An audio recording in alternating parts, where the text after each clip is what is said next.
Na festa de noivado do meu irmão, ele sorriu com deboche e me arrastou até o seu chefe. Esta é a Beatriz, o fracasso da família, anunciou ele em voz alta, com a voz pingando escárnio. Meus pais assentiram, com os rostos retorcidos em desconforto. Uma vergonha total, murmurou minha mãe, enquanto meu pai soltou uma risadinha sem graça. O salão no luxuoso hotel de montanha em Campos do Jordão ficou em silêncio absoluto. Do lado de fora das enormes janelas, a neblina caía suavemente sobre a serra, mas lá dentro, o ar parecia denso e pesado. O chefe dele, um homem elegantemente vestido em seus 50 e poucos anos, não riu. Ele apenas olhou para o meu irmão, para os meus pais e depois para mim. Quando Tiago disse meu nome, Beatriz, o homem hesitou por uma fração de segundo, seus olhos se estreitando o suficiente para que eu percebesse. Algo brilhou em seu rosto, rápido demais para identificar, mas fez meu estômago revirar. Então ele sorriu, lento e calmo. Interessante, disse ele baixinho, virando-se para o meu irmão. Tiago, vejo você no meu escritório amanhã de manhã. Ninguém soube o que dizer. O sorriso do meu irmão vacilou. Eu fiquei ali paralisada, a humilhação queimando em mim como fogo. Minutos depois, inventei a desculpa de uma dor de cabeça e saí para a noite fria, dirigindo sozinha para casa, com as mãos tremendo no volante. Na manhã seguinte, sentei-me sozinha em minha pequena casa na periferia de São Paulo, encarando uma xícara de café que havia esfriado horas atrás. O sono não veio. Toda vez que eu fechava os olhos, a imagem do sorriso de Tiago e o silêncio que se seguiu às suas palavras se repetiam sem parar. Eu tinha sido rotulada como o fracasso da família desde que me entendia por gente. Aos 41 anos, eu possuía e administrava minha própria firma independente de consultoria financeira em um escritório modesto no centro. Minha especialidade era a recuperação de empresas, tirando negócios de médio porte da beira do colapso.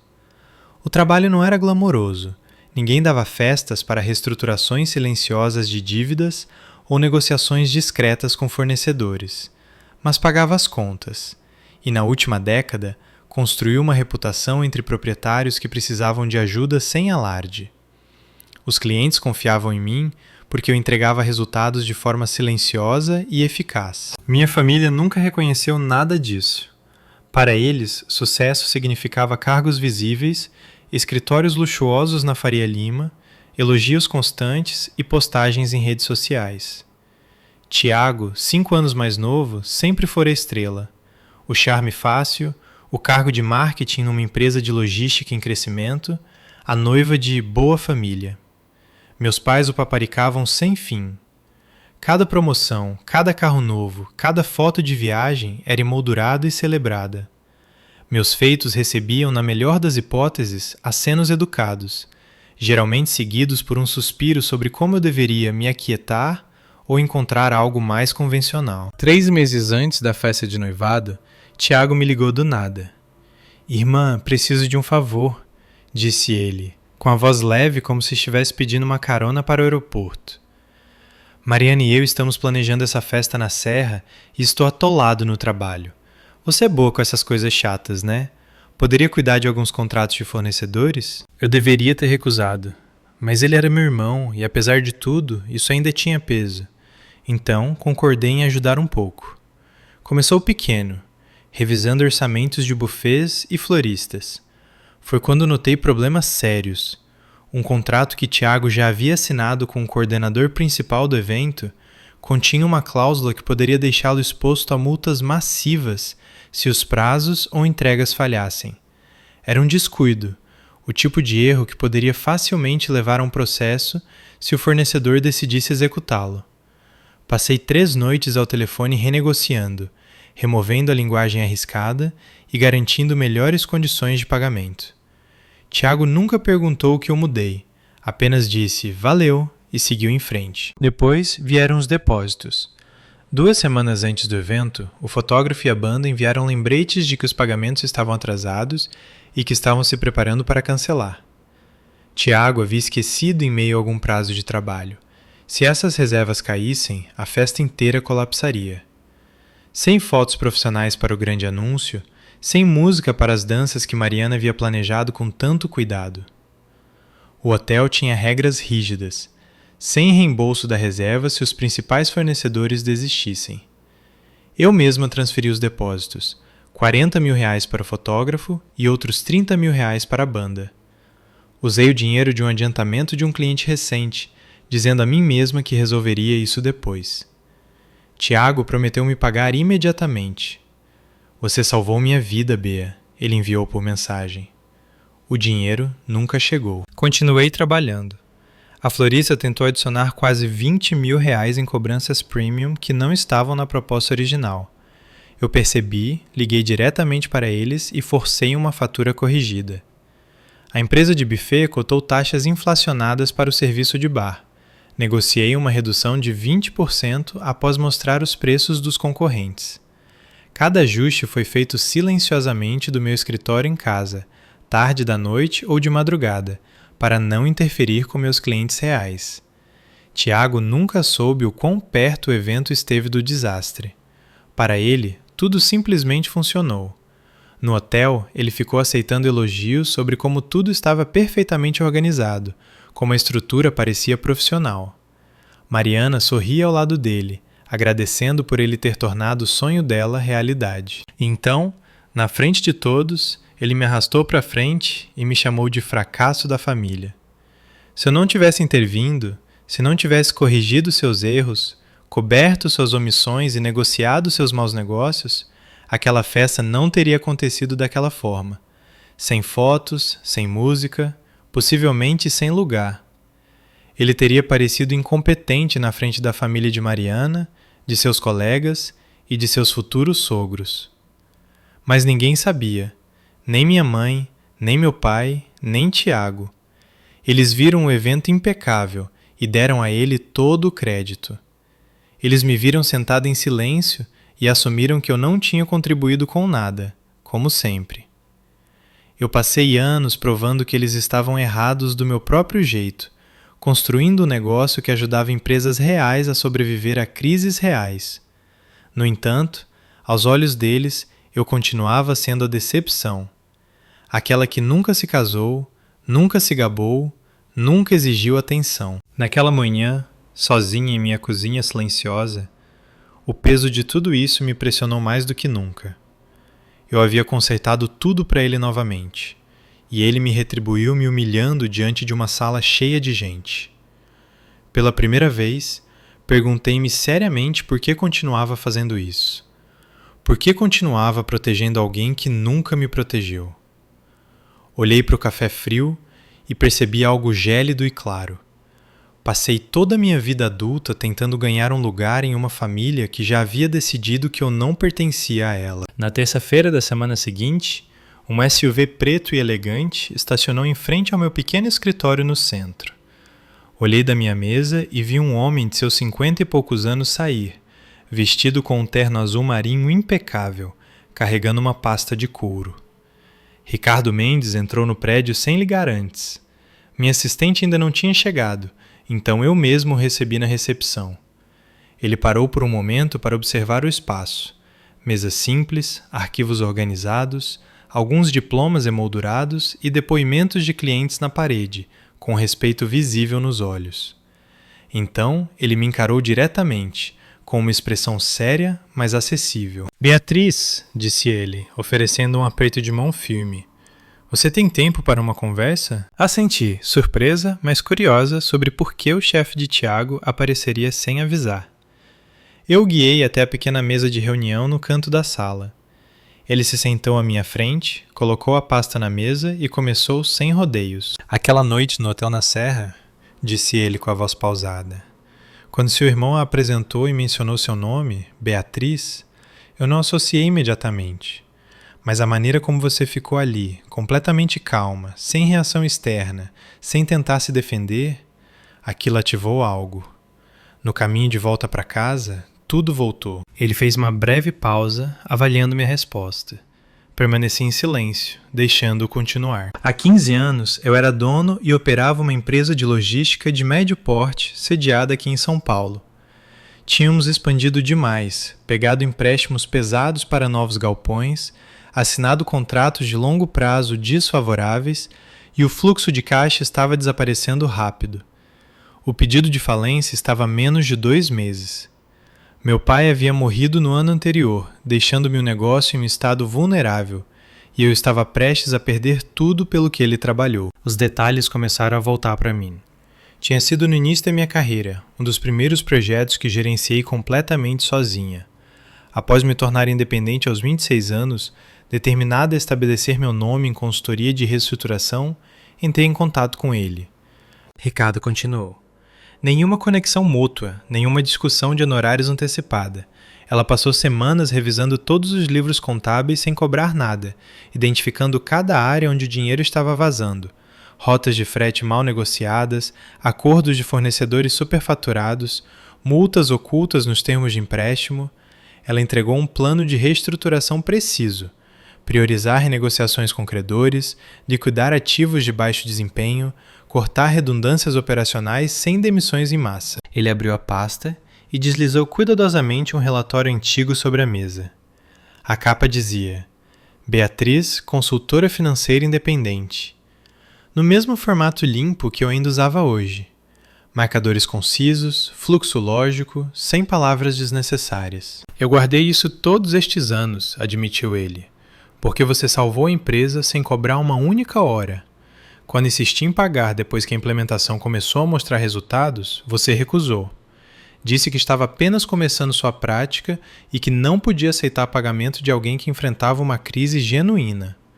Sua abordagem me lembrou da minha própria garra quando eu era mais jovem, focada, inabalável, sem necessidade de reconhecimento. Olhei para as páginas amareladas. Memórias surgiram de noites intermináveis analisando planilhas, fazendo ligações para fornecedores, redigindo cartas para bancos pedindo extensões. Mendes Logística, eu disse suavemente, conectando os pontos. Você consolidou as rotas e vendeu a frota excedente. Ele confirmou com um aceno. Vendi com lucro 3 anos depois. Usei esses fundos para investir com sabedoria e crescer de forma sustentável. A operação muito maior que lidero hoje deriva diretamente da sua intervenção. Toda a trajetória da minha carreira mudou por causa daquela assistência gratuita de uma estranha que viu o potencial onde eu só via colapso. Ele se inclinou um pouco. Na festa, reconheci o mesmo olhar firme da pessoa que me ajudou sem esperar gratidão ou reconhecimento. A compostura silenciosa sob pressão. O estilo profissional exato naquele relatório antigo combina com tudo em você. Fiquei sem palavras por um momento. Aquele projeto tinha sido significativo para mim na época, mas os clientes seguem em frente, e eu o havia enterrado entre centenas de outros desde então. Ninguém nunca havia tocado no assunto novamente, muito menos agradecido anos depois. Por que vir aqui agora? Perguntei, querendo saber genuinamente. Ele fechou a pasta suavemente. Porque ouvir como sua própria família a descreveu não condizia com a pessoa que eu sabia que tinha salvado meu negócio. A consultora que me resgatou sem fanfarra não é um fracasso. E como o Tiago responde a mim, comecei a prestar mais atenção a certos padrões no trabalho. Ele parou ali, sem expandir mais por enquanto. A implicação pairava no ar, mas ele mudou o assunto para perguntar sobre minha prática atual. Descrevi casos recentes, resgatar uma distribuidora familiar de um leilão judicial, guiar um fornecedor regional através de interrupções na cadeia de suprimentos. Ele ouviu atentamente, fazendo perguntas inteligentes que mostravam real compreensão da área. Falamos por quase 1 hora. O sol da manhã se movia pelas paredes do escritório enquanto ele compartilhava atualizações breves sobre como a empresa havia evoluído. Nova divisão, crescimento constante, contribuições sociais. Parecia estranho, mas validador, ter alguém de fora do meu círculo familiar reconhecendo o impacto do meu trabalho. Quando ele finalmente se levantou para sair, estendeu a mão novamente. Eu valorizaria manter contato, senhora Beatriz. Desta vez, da forma correta. Eu acompanhei até a saída. Enquanto o SUV se afastava, uma pequena mudança se estabeleceu dentro de mim. Alguém tinha visto o valor que eu trazia, não através de vanglória ou exigências, mas através de resultados que duraram. Durante aquela reunião inicial e as várias chamadas e encontros presenciais que se seguiram nos dias seguintes, Ricardo Mendes mudou a conversa para o real motivo de ter me procurado, além da conexão passada. Ele explicou que havia iniciado discretamente uma auditoria interna em sua empresa de logística, cerca de 10 meses antes, motivado por discrepâncias em relatórios financeiros que cruzavam departamentos. Tiago caiu sob escrutínio logo no início do processo.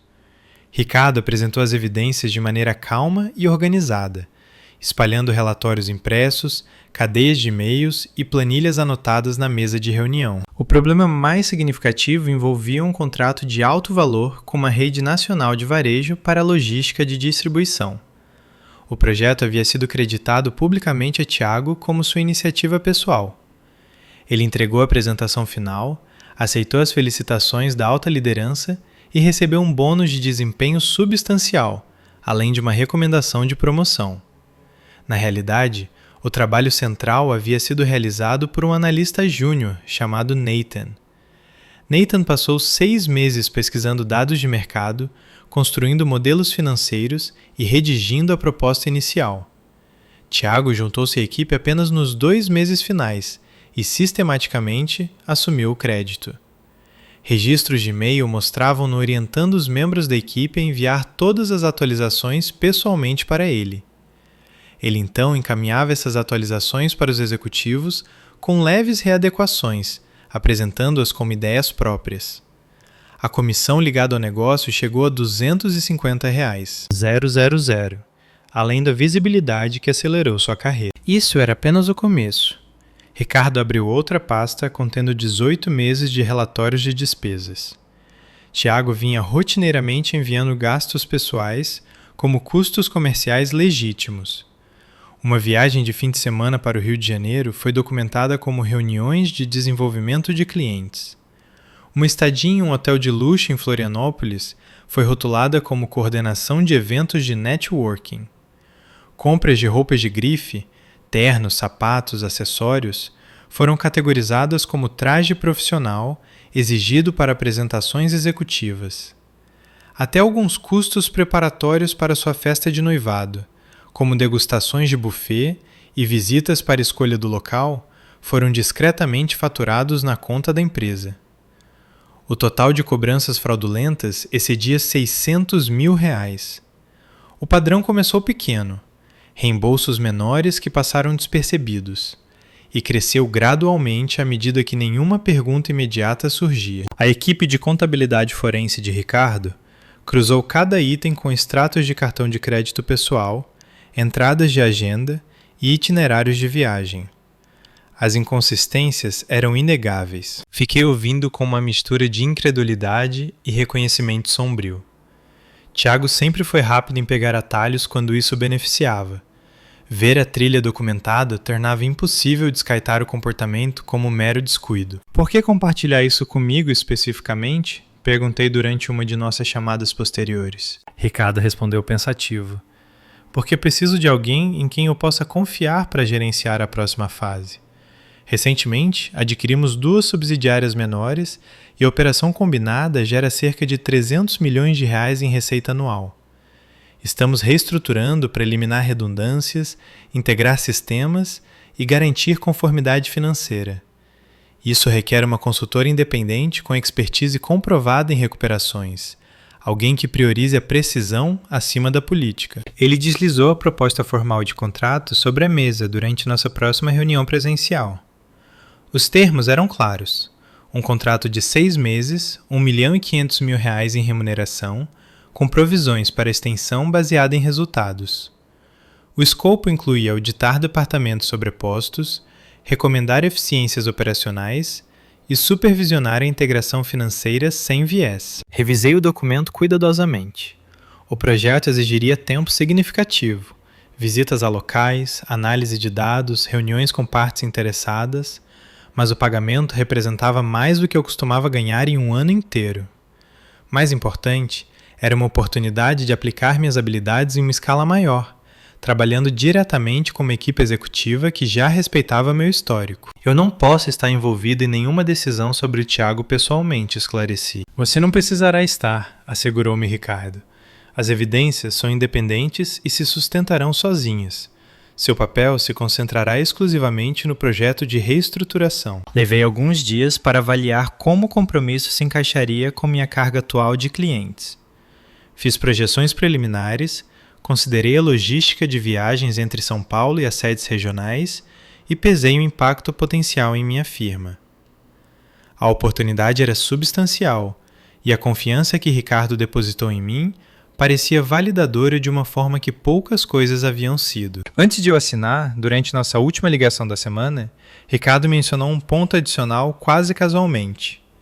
Ao conduzir a auditoria mais ampla, sua equipe notou algumas transferências financeiras incomuns que pareciam não relacionadas aos negócios da empresa, mas ligadas a contas familiares. Vi alguns padrões irregulares envolvendo fundos conectados a pessoas próximas ao Tiago, disse ele cuidadosamente. Nada conclusivo nesta fase, e não estou pronto para tirar conclusões sem um contexto completo, mas é algo que achei que você deveria estar ciente. Ele deixou a afirmação em aberto, sem oferecer detalhes. A dica pairou no ar, sugerindo que poderia haver mais sob a superfície do que apenas má conduta no local de trabalho. Não pressionei por detalhes. O contrato se sustentava por seus próprios méritos. No dia seguinte, assinei o acordo e o devolvi eletronicamente. Ricardo expressou apreço imediato e delineou os próximos passos: acesso inicial aos dados, visitas agendadas e uma reunião de apresentação com os principais chefes de departamento. Pela primeira vez em anos, uma grande oportunidade profissional surgiu por causa do meu histórico, e não apesar das percepções familiares. O trabalho à frente prometia desafio e crescimento, e eu me sentia pronta para assumi-lo. Algumas semanas depois, meu telefone vibrou com um número que eu não tinha salvo, mas reconheci imediatamente. Hesitei antes de atender. A voz de Tiago saiu tensa e urgente. Bea, precisamos conversar pessoalmente, por favor. Encontramo-nos em uma pequena cafeteria no centro, longe de nossos escritórios. Ele chegou desalinhado, camisa para fora da calça, olheiras profundas, sem nenhum traço de sua confiança habitual. Mariana não foi mencionada. Ele começou logo após não pedir nada. Eles estão fechando o cerco na investigação.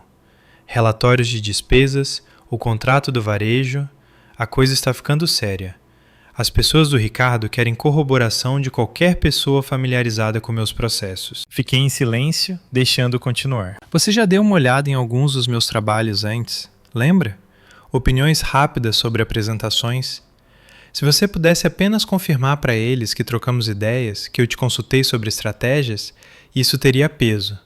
Família apoia família, Bia. Sempre foi assim. O apelo em sua voz era cru, quase convincente se eu não tivesse ouvido versões disso a vida toda.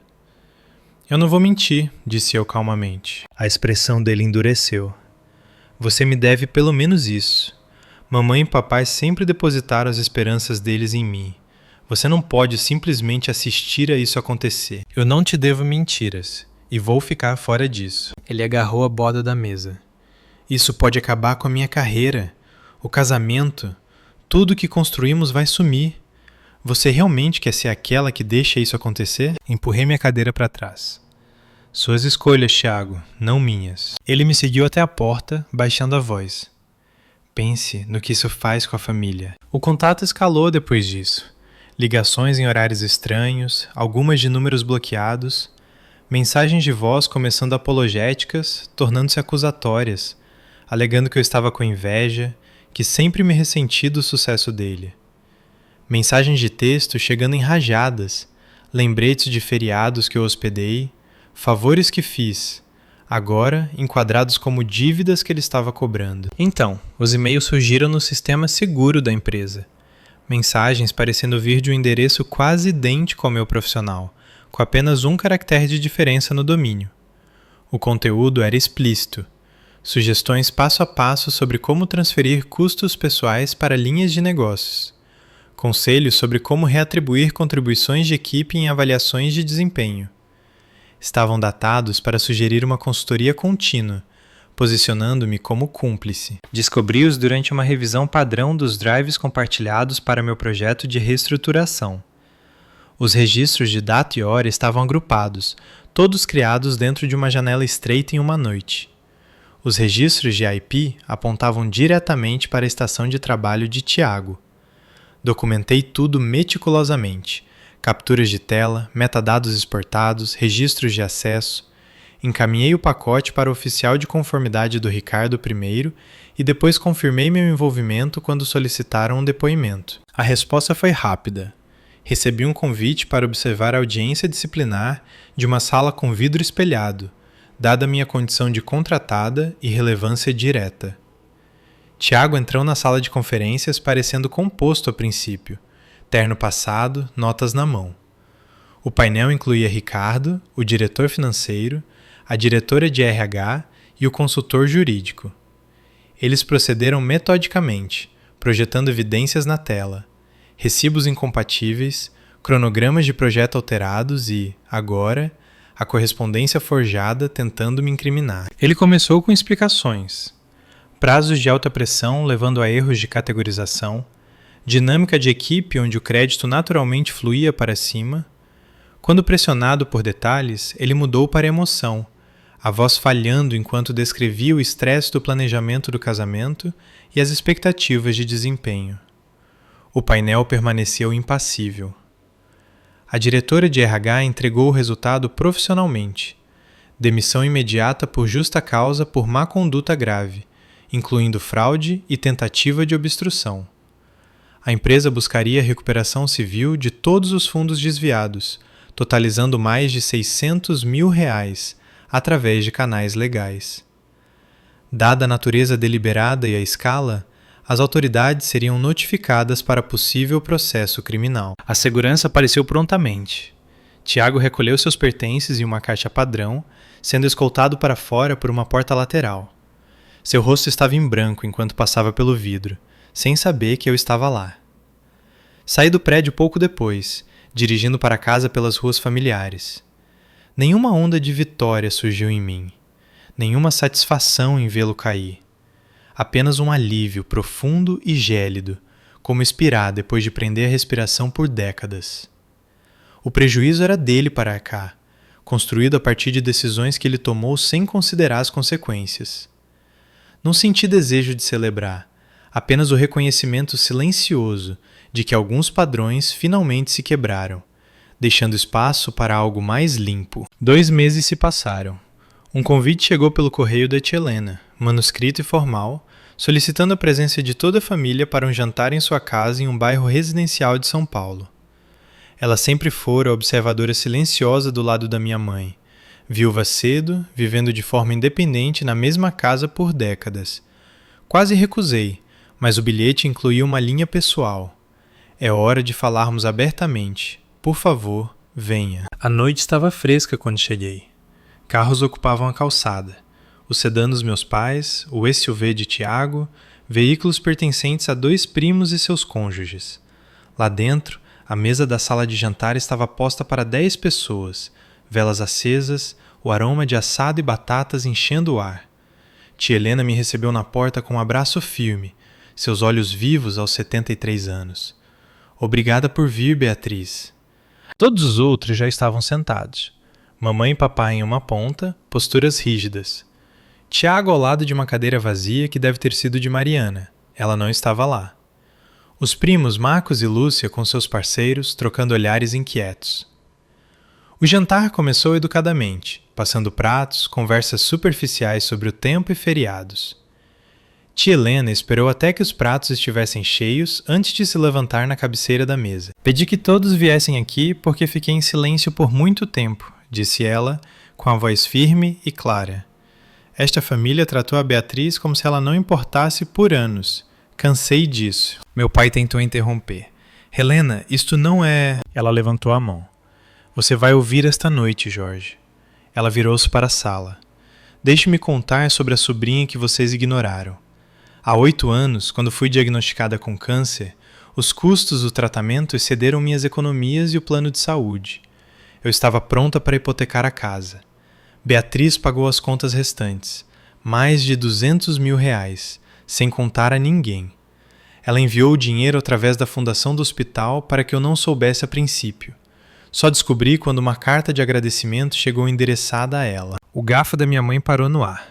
Tiago encarou o prato. Quando Marcos perdeu o emprego durante a crise e precisou de capital para começar seu negócio de paisagismo, continuou tia Helena, olhando para meu primo.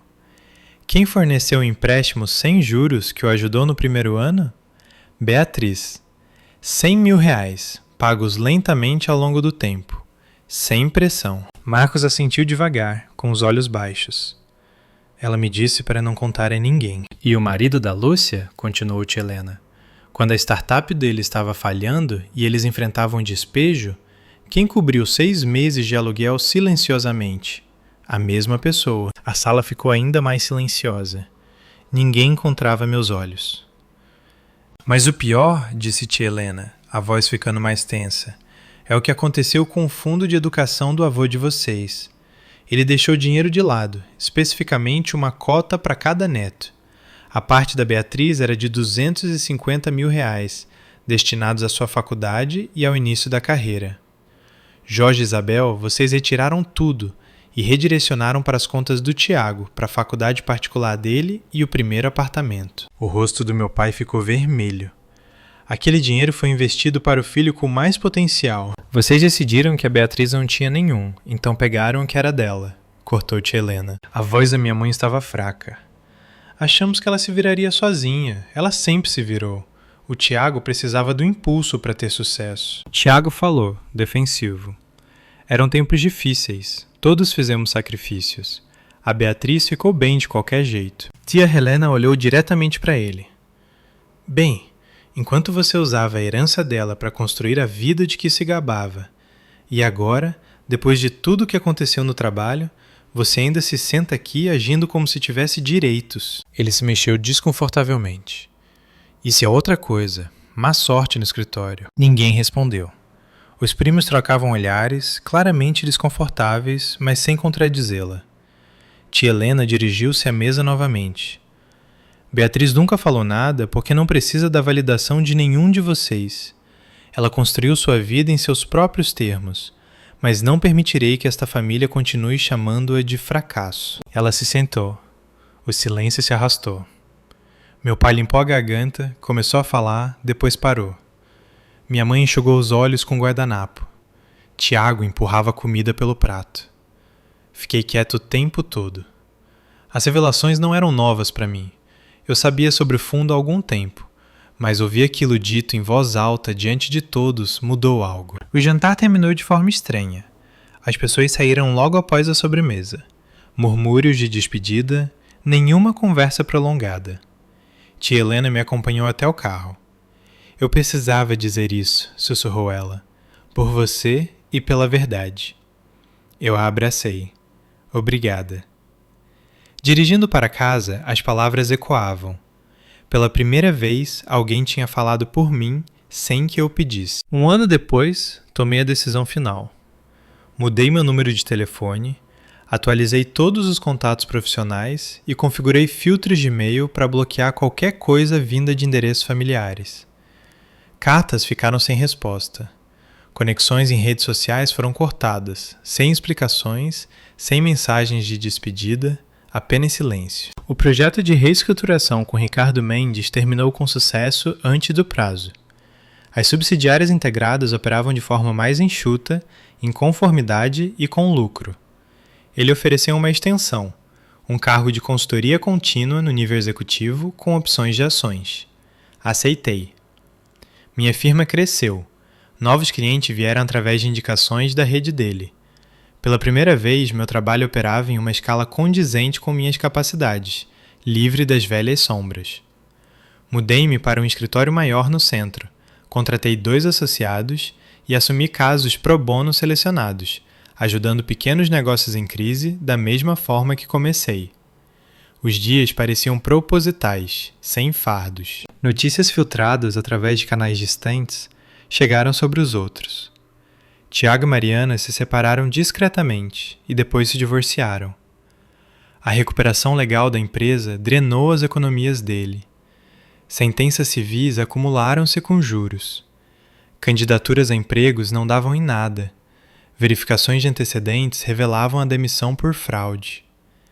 Ele aceitava bicos de contrato quando podia, mal pagos e instáveis. Mamãe e papai ficaram na mesma casa, mais silenciosos agora. Os feriados passavam sem reuniões. Atualizações ocasionais de conhecidos mútuos mencionavam conversas arrependidas. Tentativas de contato através de primos, mensagens que nunca recebi pela segunda vez. Eles envelheceram visivelmente em fotos que eu não procurava. Meu pai se aposentou cedo, com problemas de saúde aumentando. Minha mãe fazia mais voluntariado, preenchendo horas vazias. Nenhum deles encontrou um caminho de volta para a minha vida, porque eu não deixei mais a porta aberta. Não acompanhei as dificuldades deles de perto. Nenhuma satisfação veio de saber das consequências. Apenas o conhecimento firme de que meus limites se mantiveram. Algumas noites, dirigindo pelas ruas de São Paulo, pensava nos anos gastos provando valor para pessoas que se recusavam a vê-lo. A energia antes despejada em consertar as coisas para os outros, agora alimentava meu próprio caminho. A verdadeira bondade, aprendi, encontra sua própria direção quando não é distorcida para ganhar aprovação. O favoritismo tóxico eventualmente consome a si mesmo, deixando aqueles que o praticaram isolados nas ruínas. Cortar os laços completamente não foi cruel. Foi a única maneira de proteger o que eu construí e continuar seguindo em frente sem carregar mais o peso deles.